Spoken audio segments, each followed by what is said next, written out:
Stephen Miller's presence has once again been rejected by mainstream media. The controversial White House official found himself barred from yet another broadcast, and this time, the fallout is explosive. Unless you're tuning into certain partisan networks, Miller's angry rhetoric and divisive messaging won't be reaching your screen.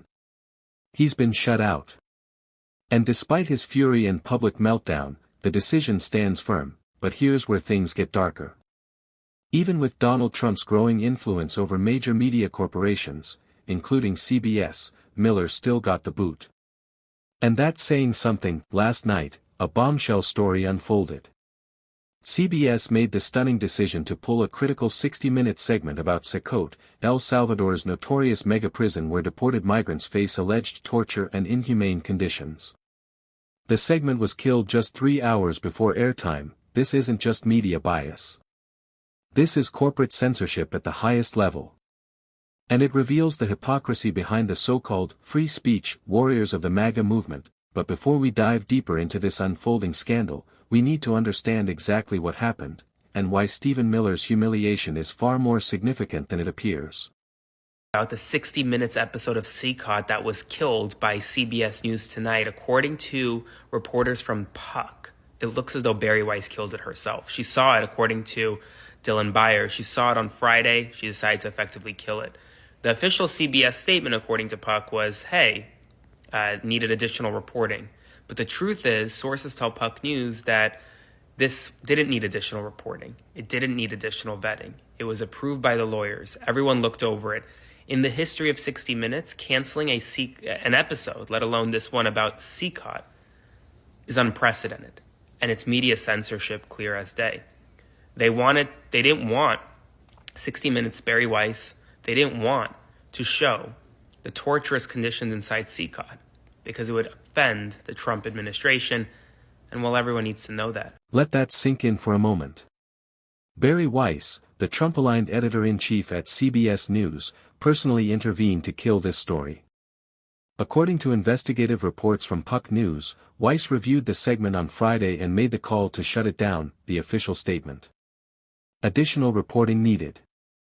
But insiders tell a very different story. The segment didn't need more reporting. It didn't need additional vetting. Legal teams had already approved it. Everything was cleared and ready to air. In the decades-long history of 60 Minutes, canceling an episode at the last minute like this is virtually unprecedented. And it wasn't done for journalistic integrity. It was done to avoid offending the Trump administration. This is what real media censorship looks like. Not the imaginary culture war grievances that right-wing commentators constantly complain about. This is actual suppression of truth, powerful figures silencing journalism that exposes uncomfortable realities. For years, conservative voices have claimed they're being silenced. They've built entire platforms around the idea that cancel culture is destroying free speech. Yet here we are, watching corporate oligarchs kill investigative reporting because it might upset a political ally. If you're a journalist today trying to do your job, you're operating under a terrifying reality. Billionaire-controlled media corporations can shut you down the moment your story threatens the interests of someone in power, and this Secot story. It threatens a lot. Donald Trump is currently underwater on immigration polling for the first time in his political career. Public opinion has shifted. People are starting to see the cruelty behind the policies. And the last thing Trump and Miller want is more exposure of the brutal conditions migrants face under their deportation agenda. First, we won the Supreme Court case, clearly, 9-0. A district court judge said unconscionably that the president and his administration have to go into El Salvador and extradite one of their citizens, an El Salvadorian citizen, so that would be kidnapping, that we have to kidnap an El Salvadorian citizen against the will of his government and fly him back to America, which would be an unimaginable act and an invasion of El Salvador's sovereignty. So he appealed to the Supreme Court, and it said clearly, no district court can compel the president to exercise his Article 2 foreign powers in any way whatsoever. DOJ called me after that Supreme Court ruling, and they said, this is amazing. We won this case 9-0. We are in excellent standing here. So this has been portrayed wrong for 72 hours in the media. They said the most a court could ever compel you to do would be to facilitate return, which would basically mean if El Salvador voluntarily sends him back, we wouldn't block him at the airport. We would put him back into ICE detention, and then he would be deported either back to El Salvador or somewhere else. The Supreme Court said that is the most the government can be expected to do. So we won the case handily. The misreporting on this has been atrocious. Okay, Secondly, I appreciate he was the not, no, Bill, it's important. He was not mistakenly sent to El Salvador. Okay, so do you still He's believe an illegal he is a alien member of from MS? El Salvador. Hold on, this is important. In 2019, he was ordered deported. He has a final removal order from the United States. These are things that no one disputes. Every word out of Stephen Miller's mouth in that interview was a calculated lie. He knows it. The lawyers know it. And the courts know it. The man who was deported to El Salvador under Miller's orders was a documented U.S. citizen. Not an illegal alien. Not a criminal. A citizen wrongfully sent to one of the most dangerous prisons on the planet, and when a federal judge demanded accountability, the Trump administration fought back, not with facts, but with legal gymnastics and constitutional loopholes.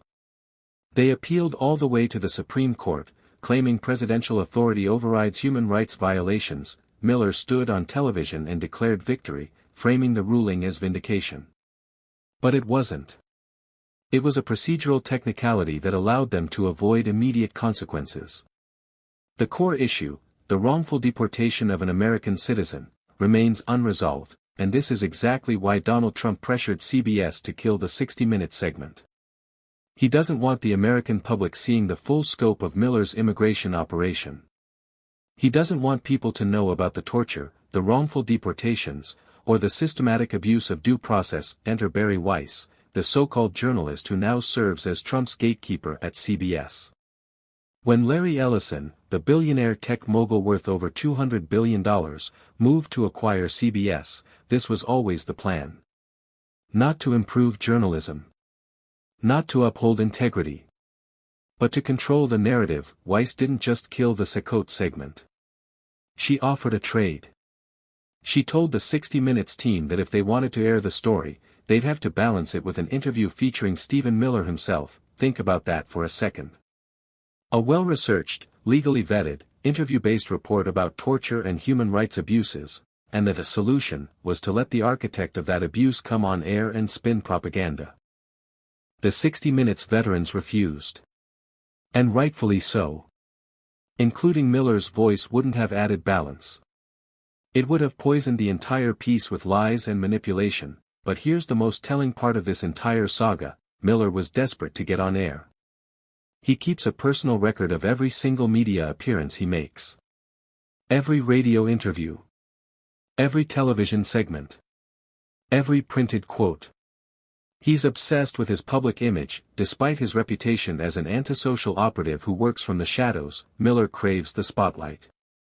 And being shut out of CBS, even after Barry Weiss tried to force him onto the show, is humiliating for him. He recently claimed he's been banned from CNN. He threw a public tantrum over it, as if being rejected by a news network is some kind of martyrdom. But nobody wants to hear from Stephen Miller. Nobody wants his propaganda. And the fact that even Trump-friendly networks are starting to distance themselves from him speaks volumes. Now let's talk about what real censorship actually looks like, because this is it.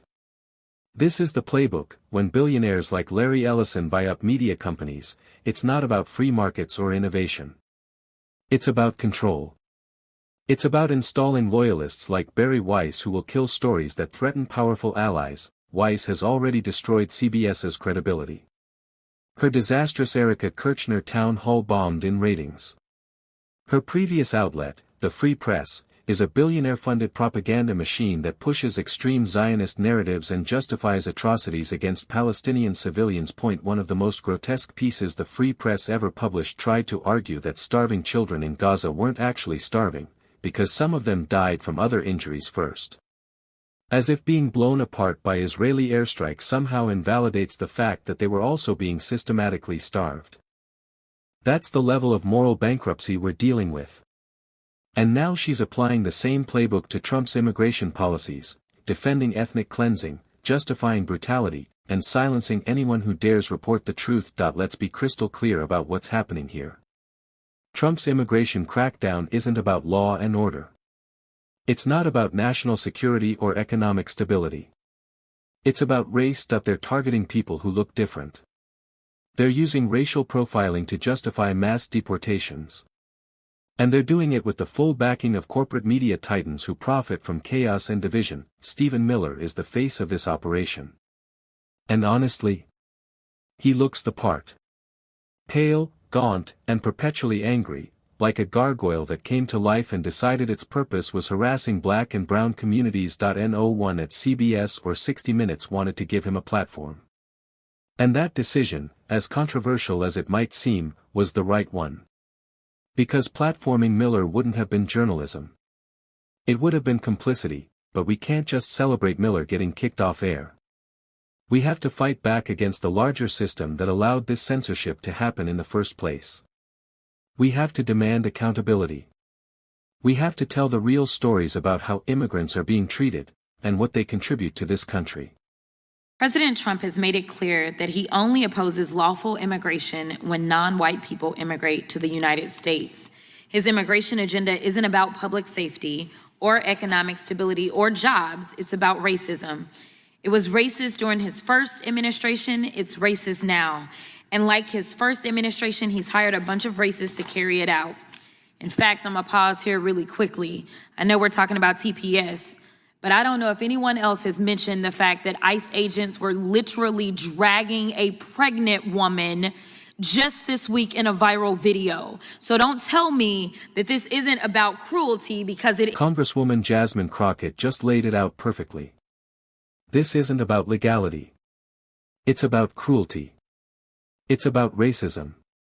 And it's about power. Just this week, viral footage showed ICE agents literally dragging a pregnant woman during a raid. Dragging her while she was pregnant. That's not law enforcement. That's state-sanctioned violence, and this is the system Stephen Miller designed. This is the vision he's implementing. And this is what CBS tried to cover up by killing that 60-minute segment that we can't let them get away with it. We have to keep talking about this. We have to keep exposing the truth. Because immigrants didn't just build this country in the past, they sustain it right now. They work the jobs that keep our economy running. They enrich our culture. They strengthen our communities, and the fact that people like Stephen Miller and Donald Trump are weaponizing fear and hatred to tear families apart is nothing short of evil. According to recent reports, immigration enforcement has ramped up dramatically in 2025, with ICE conducting more raids in the first 2 months of this year than in the previous administration's entire final year. Families are being separated. Children are being traumatized. And the media corporations that should be holding power accountable are instead helping cover it up, but the truth always finds a way out. Stories like this one, the CBS censorship, Miller's meltdown, the Sakote torture allegations, they're breaking through despite the propaganda machine. So here's what we do: we keep fighting. We keep speaking up. We support independent journalism that isn't controlled by billionaires. We demand accountability from networks like CBS. And we never, ever let them silence us. Stephen Miller can melt down all he wants. Donald Trump can pressure media companies all he wants. But the truth is louder than their lies. And we're not going anywhere.